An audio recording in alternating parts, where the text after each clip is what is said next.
2/3 সংখ্যাগরিষ্ঠতা নিয়ে বাংলাদেশে সরকার গঠন করতে চলেছে বিএনপি জোট।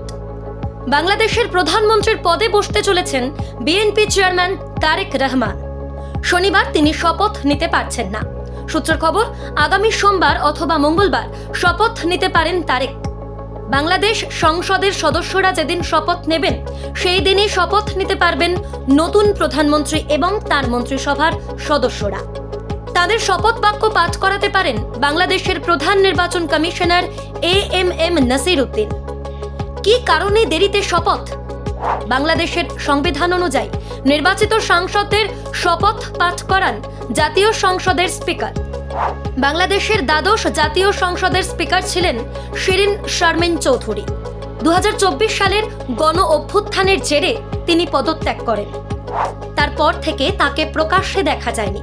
শপথ বাক্য পাঠ করানোর জন্য তিনি কাউকে মনোনীতও করে যাননি। অন্যদিকে জেলবন্দি রয়েছেন হাসিনা সরকারের ডেপুটি স্পিকার শামসুল হক টুকু।